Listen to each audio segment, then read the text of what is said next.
We're excited to be joined today by Ms. Daniela Bass, the Director of UNDESA's Division for Social Policy and Development, to talk about the upcoming International Day of Persons with Disabilities. Thank you so much for taking the time to speak with us today. Around the world today, there are 1 billion people living with some form of disability. How would you describe their situation? It depends very much, of course, where a person with a disability, be that it is a physical disability or a sensory disability that is some kind of impairment when it comes to hearing or seeing, or a behavioral disability. And often we do forget about talking and mentioning invisible disabilities, such as somebody who needs dialysis. And it depends very much on the environment where we live, as well as the country where we live, the culture and values.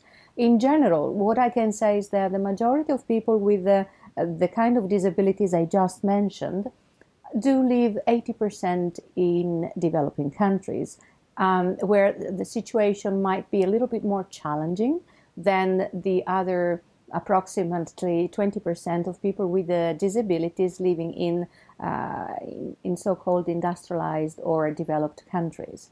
And even there, in any case, I would say that from a global perspective, since here we are at the United Nations and we have a global perspective about the needs, a lot has been achieved.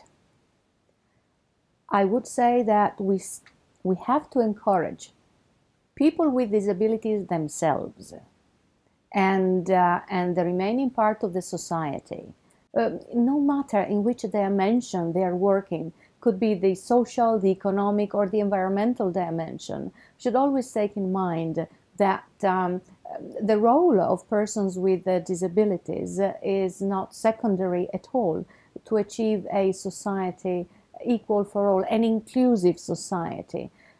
And the same applies to the private sector. So, all in all, the situation still needs to be improved.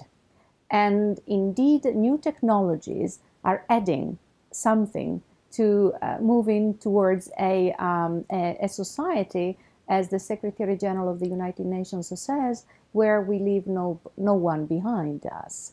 And it is a society, as the motto of the Persons with Disability says, where, whatever we do including everybody. That is nothing about us without us. What promises do new technologies bring for persons with disabilities? Can you share some examples? Allow me to say that I do hope that whoever is going to attend this wonderful day we are planning here at the United Nations with so many events.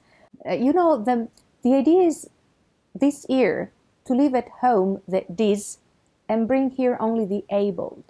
Disabled, this year is dis stays at home and able comes here, by showcasing new apps, for instance, thought to facilitate the quality of life in all areas, from work-wise, education, health, leisure, and tourism as well, to facilitate people with hearing impairments to easily communicate wherever they go without the need of an interpreter. So I just want to make you curious so that you will have then to go back to our websites and our portals if you couldn't attend these events and see what we're talking about. But I would like also to talk about something that was done in the past. Just one example. When the Braille typewriter was created many years ago, it was thought that in this way persons who had visual impairments could somehow write and read. And then it evolved, that technology, into the typewriter. And later on, it became the keyboard. Nowadays, keyboards are on every desk, not only in the offices, but also at home.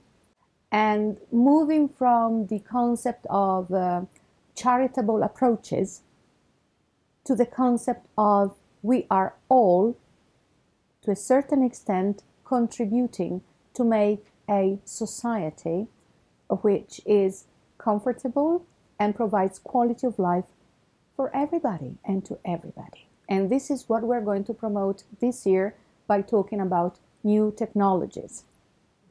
For our upcoming celebrations on the 3rd of December, what message would you like to send to people of different abilities across the globe? Let's unite the different skills we have to find the solutions to make a society accessible to everybody.